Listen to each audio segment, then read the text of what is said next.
Hello, Keith Rucker here at VintageMachinery.org. Guys, today we are again back to working on our big monster cane mill project and making progress toward getting these bearings all knocked out where we can get the drive gears and assembly all in place and really check this thing out and see it really moving under power, or at least under hand power, like it should be.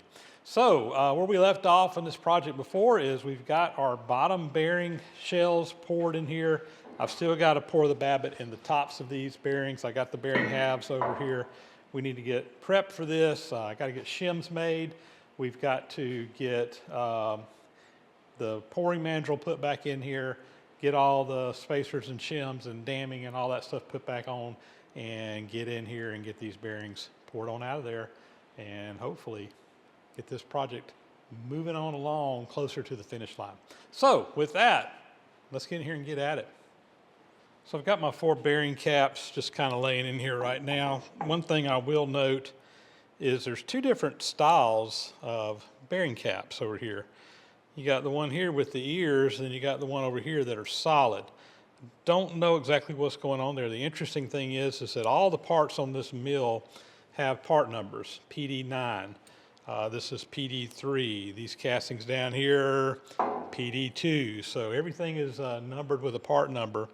And even though these castings are clearly very different, they have the same part number, PD9. So not 100% sure what's going on. Not sure whether, originally it had one style cap and maybe they ordered some later on and they changed the design of them. I just don't know. But this is what we got to work with, and all of them will work. We just kind of got a little bit of extra hangout on some of these. No big deal. Also got one broken ear on this cap, but for what it's going to be doing, it's going to be fine to just bolt it down. I'm not going to worry about that. It's just going to be too much trouble trying to fix that. Really probably would need to cast a whole nother cap, and that's just more time and money into this that we probably don't need to spend unless the owner comes back and says that's what he wants to do. So let's, I think the first step I've got to do is to make some shims that will fit up into this right here.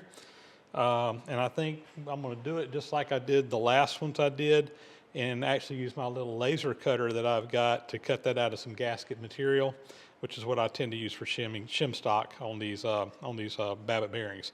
So I'm going to go get this drawn up in Fusion 360. We'll make a DXF file. We'll export that over to my laser cutter. We'll put some of the gasket material in there, and we'll cut us out some shims that will go in here to give us little spacers. The whole idea with the shims is you always put shims on Babbitt bearings, and as the bearings wear and get a little bit smaller, you can take those shims out and tighten them up. So I always like to put,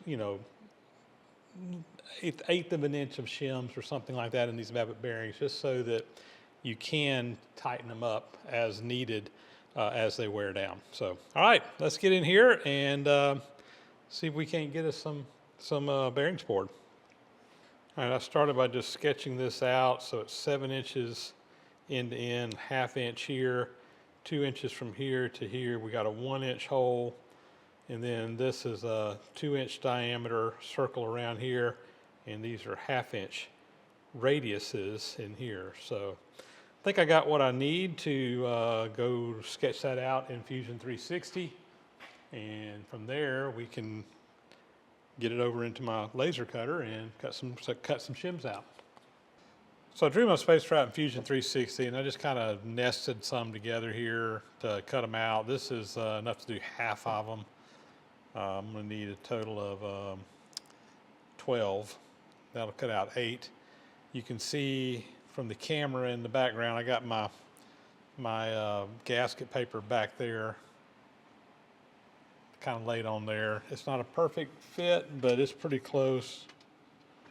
You update that. I just moved that paper just a touch. All right, I think we're ready to cut these out. Let me show you over here at the laser. All right, so first thing I want to do is I'm just going to tell it to frame this thing out.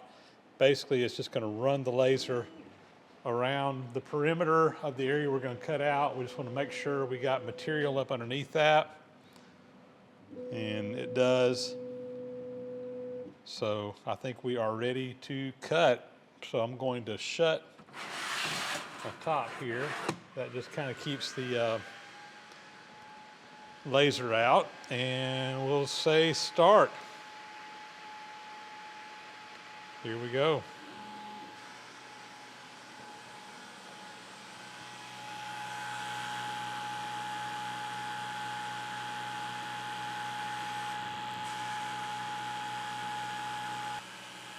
That laser's just going right along there, cutting it out as it goes.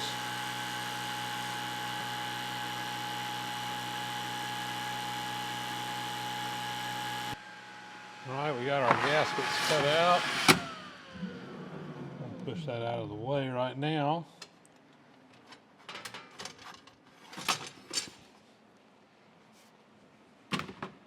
And pull these out.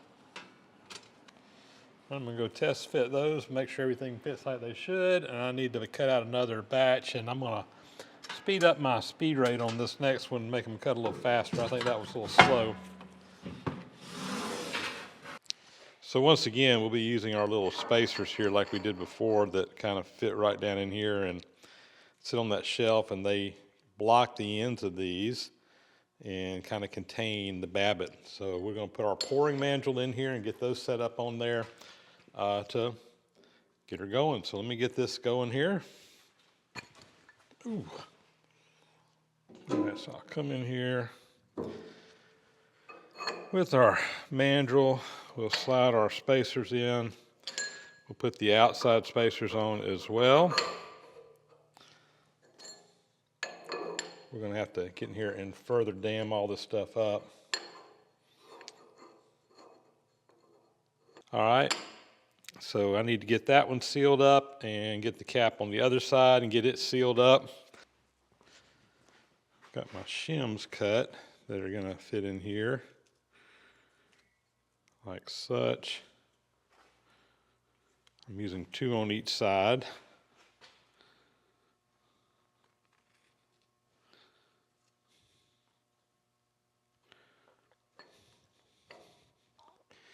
And I can already see something I'm going to need to do that I wasn't thinking about before. These bearing caps are a little bit different than your typical bearing cap. You got the shim out here, but there's also this little gap in between. And if you look on the actual bearing cap, there's a little step. I need a little shim to go down there as well.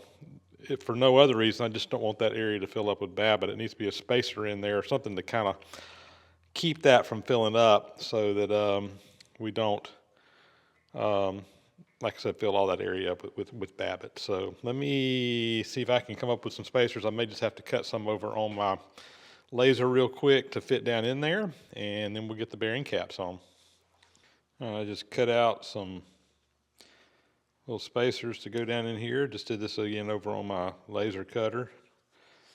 No big deal. Just drew it out in Fusion 360 real quick and sent the file over to the printer, to the cutter rather.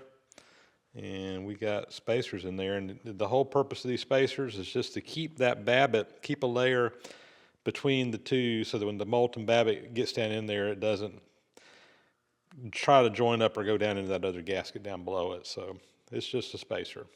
It will come out. It won't be used when we're actually using the bearings, but it will help with the pour. So I think we got those ready. Let me get my bearing shells ready to put on here, and we'll be ready to move on. Okay, I got my first bearing cap all cleaned out, ready to go on here. Yeah, it goes this way.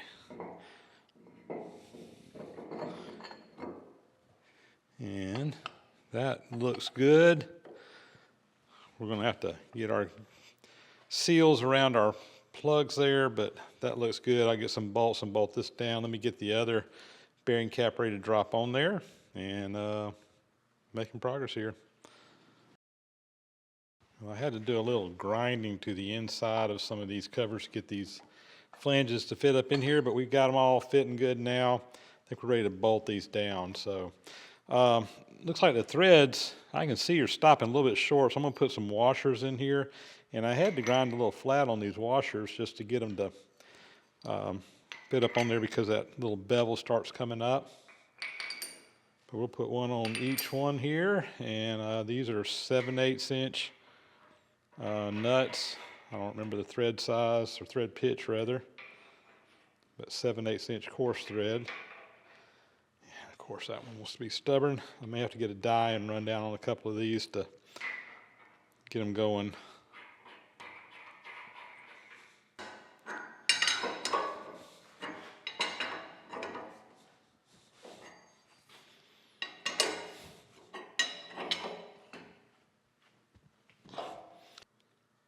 Well, this is a 7/8 9 die, a little chasing die here.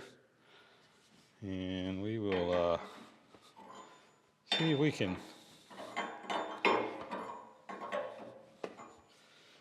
get that thread cleaned up. I think it's just up at the very top.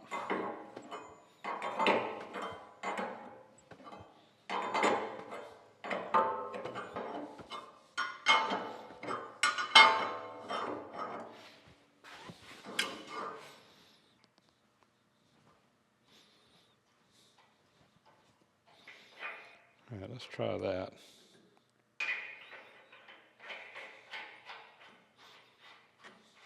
There we go. We'll chase this side too.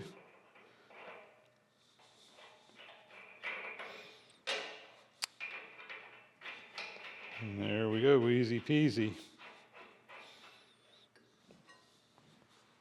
I'll tighten these up.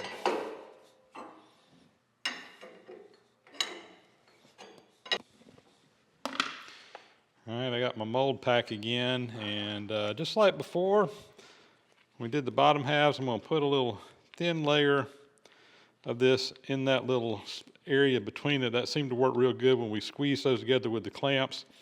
That pretty much sealed everything up and kept us from losing any babbitt. I'm still going to dam them up all the way around just as a precaution, because there's nothing worse than being over here pouring bearings and you get everything ready, you think, and start pouring only to have molten babbitt pouring out on the floor that you got to clean up and cool down. It just takes a lot of time. It doesn't take very long to pack these things really good, but it takes a long time to clean up a mess when you don't have them sealed up like you need. So we're going to take our time, get this done, and get it done right. So I will put this all the way around this time. Before we only did the bottom halves because that was the only half that we're pouring. And you say, well, why are you doing the bottom halves? Well, the gravity's down. So if there's a little bit of a hole in there for that babbitt to go down, it can still get around out that bottom part. So we're going to seal them up all the way around this time.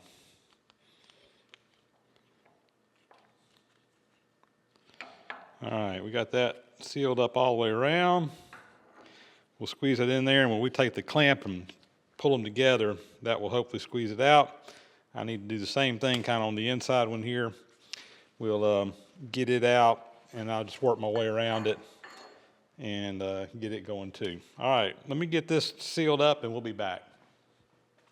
Well, I think we've got everything sealed up here. Any place that babbitt could come out should be sealed up.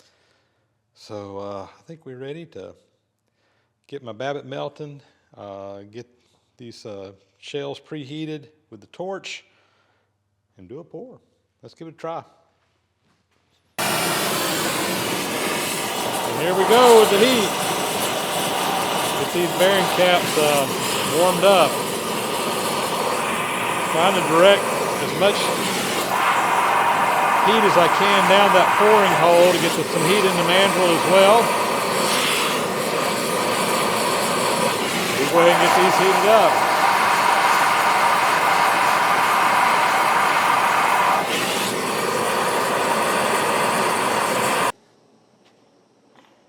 Here we come with the ladle. We're going to just pour right down that center hole.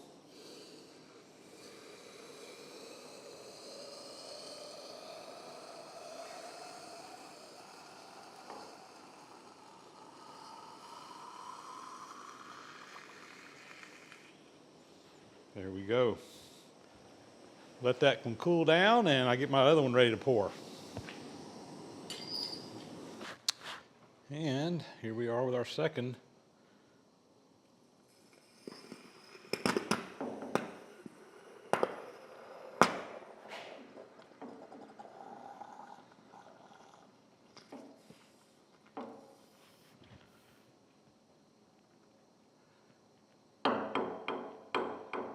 All right, I think we got it.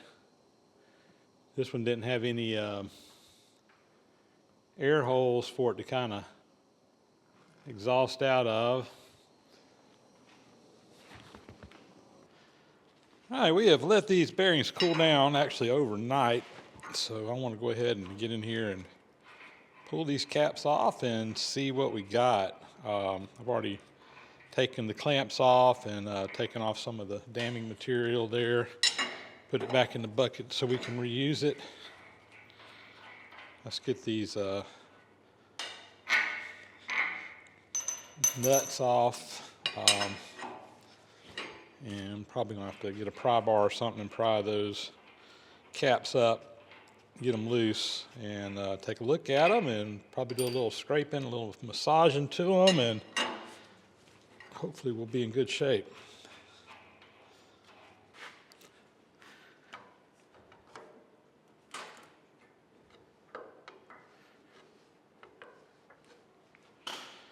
Got that side over there up a little bit. Get this side up a little bit.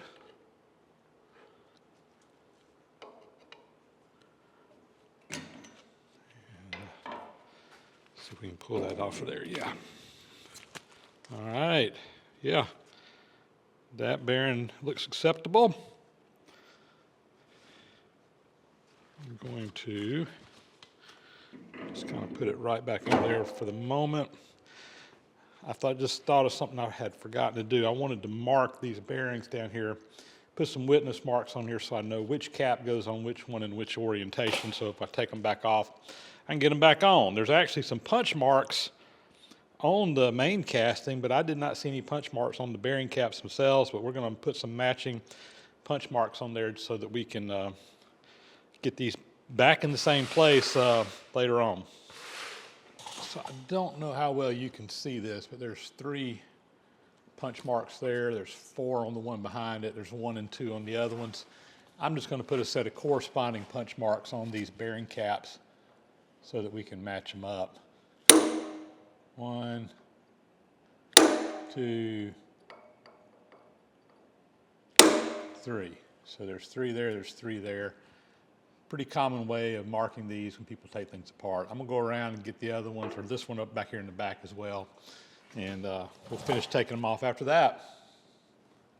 I got these bearing caps off now and just taking a look, and yeah, I think we got a nice pour in here. It's not unusual on these top bearings to get a couple of air pockets in here. It's basically where the air is just trying to escape and you get a little pocket in there, but it's up in the very top of the bearing. It's not gonna hurt anything. These bearings really only need about 70–80% contact with the shaft anyway, and we're going to come in here and actually be cutting some oil grooves in these before we're all said and done to get the oil to go in. You want some oil pockets for the oil to stay in and kind of self-lubricate these bearings, so not a problem. Not a problem at all. These are more than satisfactory, and I think we're ready to move on. I am going to get the other side set up to pour. You've seen the process. I'll probably bring you in and show you the actual pour going on, but I'm just going to do the rest of it off camera. And but we are making good progress toward getting these bearings finished up. So once again, I got my bearing caps over here, all prepped up. We got the caps on the ends. We got so we've got the spacers and the little caps that dams on the end. We've got the Babbitt Rite or the Deacon Mold Pack damming material all around these. And once again, I'm putting some heat into them, getting ready for a pour. One thing I'll note is if you look on this bearing cap, the way it's designed is there's some vent holes in it. I think that was actually designed for the cap that went on there that's missing. The other one over here didn't have those vent holes in it, and We were having some problem with the air escaping out of the last one, so I actually drilled a couple extra holes in there. It'll fill up with the Babbitt when we pour it up, but that would just kind of let the air escape as we're pouring it in that center hole, and should just be a little bit nicer pour. So anyway, we're going to get our heat in here. Get these up around 250, 275, somewhere in that ballpark. I got my Babbitt simmering over there on the stoves, so we are ready to go once we get these preheated. We'll bring you back in a little bit for the actual pour.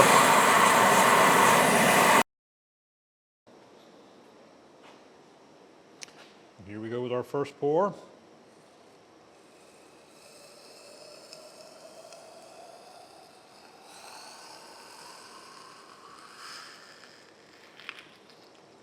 Here we go. And here we are with our second pour.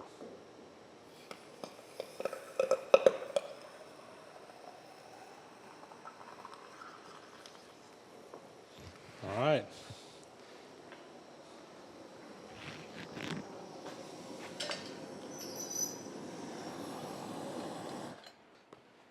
All right, I have let these cool down for about an hour and a half, I guess. And yeah, they're still just a tad warm to the touch, but nothing that we can't handle.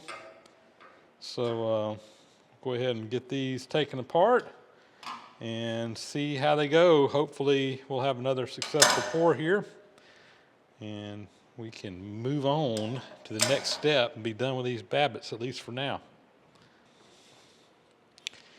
All right, put some gloves on. This stuff is just kind of sticky. And nothing that doesn't clean up, but it's just easier to wear gloves and don't have to worry about it.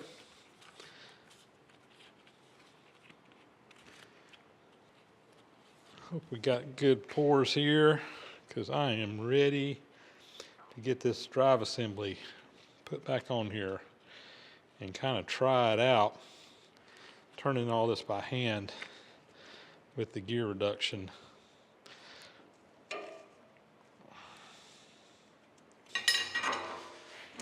Let's pull these caps off.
I'm going to tap these with a lead hammer.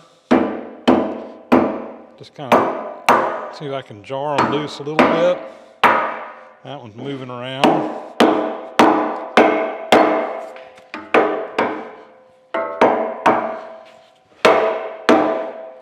right, I think we got them kind of broke loose here. I'm probably going to have to pry on these a little bit to get them to come up. I don't think that one's going to come on out of there. Maybe.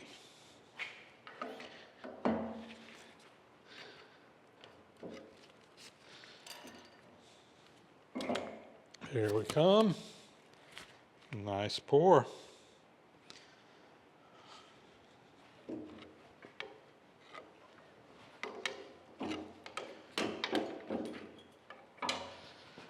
And this one pulls up.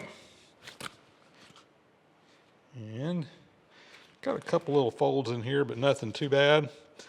We can live with that. So that one looks like a success. Well, there we go. I think we got all four of our top bearings finished up. I did just kind of trim up the bottoms here, get that Babbitt kind of down to the cast iron level there. Still need to do a little scraping on them. Still need to drill the oil holes, put the oil grooves in them and all that kind of stuff. But for right now, I think what I want to do is just kind of put them back on to the shafts, get all the gearing in here, and just make sure everything's going to spin like it needs to before we, and see if we need to do any more scraping to these bearings or what we need to do to really get them to fit in. So we're going to be working on that next, but check this off the box. We got our bearings all poured. Well, we're making progress. So far, for those that are keeping track, let's see, we've used, was it 25 pounds, I think, up here, of Babbitt bearings up on the top bearing, the 2 bearings on the top. We got the 4 down here. This used a total of 32 pounds of Babbitt. So we're up at, what, 57 pounds, something like that? A lot of Babbitt. Unfortunately, when we got this machine, all the Babbitt was gone. It had been melted out in a fire, I believe, and we're having to replace it all. And yeah, if you've priced Babbitt lately, you know that's going to cost a pretty penny, but that's what's got to be done. The good news is that there's only 4 more bearings left to do, and that's for the rollers, the bottom rollers. I've still got to get those poured. We'll be doing that coming up before too terribly long.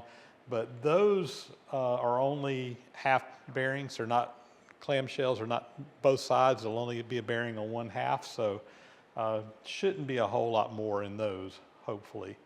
And I think I've got enough Babbitt bought up for this job to finish up the job without having to order any more. Thank goodness, because I'm about to go broke buying Babbitt here, getting ready to restore this thing.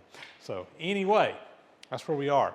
Like I said a minute ago, my next step is I want to get my shafts in here, get everything, we get the gears all on here, and actually try to spin this thing by hand, which we should be able to with the gear reduction as soon as we get our bearings fitting up like they need to. We may have to do a little bit of scraping and so forth to get our fit right on the bearings. We'll just have to play with it and see. But we are making good progress, and it is coming along nicely. So with that, that is a wrap. As always, guys, thanks so much for watching. Please, please, please subscribe if you haven't already. Hit that subscribe button. Hit that like button if you liked what you saw. That really, really helps out with the algorithms on YouTube. Leave those comments down below. Those also help out a lot, show interaction with my followers. And also, as always, a big, huge thank you to those who support the site financially through Patreon and PayPal. There are links down in the description if that's something you want to help out with. This is my full-time gig out here, basically restoring equipment and making YouTube videos. And while YouTube does pay some, it's not great pay. And this is how I make my living. So if you feel like you get something out of this content, consider giving a little bit back, because it really does help out and enables me to be able to take that time to do all this stuff so I can share with you guys. And with that, we're going to sign off. We're going to get out of here. We'll catch you guys on the next video. Again, as always, thanks for watching.